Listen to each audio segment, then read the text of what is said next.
আসসালামু আলাইকুম গাইস, কেমন আছেন? আশা করি ভালো আছেন। আলহামদুলিল্লাহ, আমিও ভালো আছি। আজকে আমি একটা সিমার মিষ্টি রেসিপি নিয়ে উপস্থিত হলাম আপনাদের মাঝে। চলুন কিভাবে তৈরি করছি ওটা দেখে আসি, কথা না বাড়িয়ে। প্রথমে আমি এই কুলসুম সিমাইয়ের এক প্যাকেট নিয়ে নিয়েছি। এটা হাত দিয়ে ভেঙে গুঁড়ো করে নিয়েছি। নিয়ে এটা ব্লেন্ডারে গুঁড়া করে নেব খুব ভালোভাবে। এই যে এইভাবে মিহি গুঁড়ো হয়ে গেছে। এই যে আপনাদের দেখাই দিচ্ছি। এই পর্যায়ে এসে এটা আলাদা পাত্রে নিয়ে নিচ্ছি।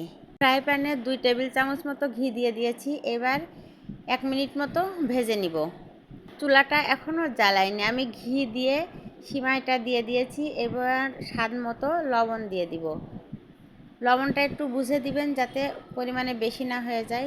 পারফেক্ট হলে লবণটা মিষ্টি জিনিসে খেতে ভালো লাগে। আর হাফ চা চামচ এলাচের গুঁড়া দিয়ে দিচ্ছি। এলাচের ফ্লেভারটা আমার ভালো লাগে, এই জন্য দিচ্ছি।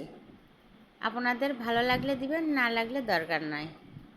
এবার চুলাটা জ্বালিয়ে দিয়েছি। এবার 1 মিনিট মতো ভেজে নিব, যাতে পুড়ে না যায় সেদিকে লক্ষ্য রাখবেন। খুব ভালোভাবে ঘির সাথে মিশিয়ে নাড়াচাড়া করে এটা ভেজে নিতে হবে। এই রেসিপিটা আপনারা অবশ্যই বাসায় ট্রাই করবেন। আমার বাসায় গেস্ট আসছিল, এটা খেতে দিয়েছিলাম, কিন্তু বুঝতেই পারিনি এটা যে সিমাই দিয়ে তৈরি। লাস্টে আমার কাছে জিজ্ঞেস করছে এটা কিসের তৈরি।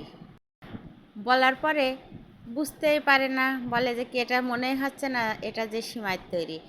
এই যে এই অবস্থায় এসে আমি কনডেন্সড মিল্ক দিয়ে দিব। এটা 3 ভাগের 1 ভাগ দিয়ে দিয়েছি, মানে পরিমাণে যার যতটুকু লাগবে। আমি 3 ভাগের 1 ভাগই দিয়েছি। আর দিয়েছি 1/4 কাপ গুঁড়া দুধ। সেটা করার সময় ভিডিও অন ছিল না, এই জন্য মুখে বলে দিচ্ছি। এবার ভালোভাবে মিশিয়ে নিতে হবে। এটা ভালোভাবে মেশানো হয়ে গেলে দেখবেন একটা আঠালো ভাব এসে গেছে। সেই সময় নামিয়ে নিতে হবে। প্রয়োজন হলে আরেকটু ঘি দিয়ে দিবেন নামানোর আগে। আমিও অবশ্যই দিয়েছি, নামানোর আগে আরেকটু ঘি দিতে হবে।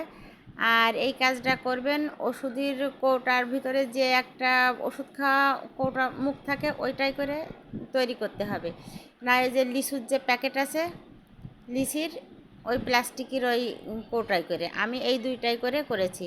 ওর ভিতরে একটু ঘি মাখিয়ে নিয়েছি। আর এই যে বাদাম কুচি করে কেটে নিয়েছি, ওই কৌটার ভিতরে একটু ঘি মাখিয়ে নিয়ে বাদাম দিয়ে দিচ্ছি। এই যে দেখতে পাচ্ছেন এগুলোর ভিতরে একটু ঘি দিয়ে বাদাম দিয়ে দিচ্ছি। বাদাম দিয়ে সিমাই জ্বালানোটা ওর ভিতরে চেপে চেপে বসিয়ে দিচ্ছি। চেপে বসিয়ে দেওয়ার পরে একটু ঝাঁকি দিলেই ওইটা সুন্দরভাবে বের হয়ে যাচ্ছে। এই যে দেখেন এইভাবে সেট করে দিচ্ছি। এটা কিন্তু খেতে ভালোই লাগে, একদম খারাপ না।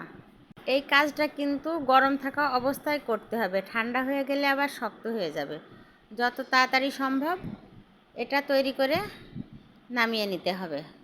এইভাবেই তৈরি হয়ে গেল আমার সুস্বাদু মজাদার সিমাইয়ের, এটা কি বলবো, সন্দেশ না মিষ্টি, যেটা বলবেন সেটাই। এটা আসলে মিষ্টি মিষ্টি মতোই লাগছিল। দেখেন আমার 2টা শেপ হয়েছে, হার্ট শেপ আর এই ওষুধের কৌটার এই শেপটা সুন্দর লাগছে দেখতে। এইভাবেই তৈরি হয়ে গেল আমার সুস্বাদু মজাদার পিঠা।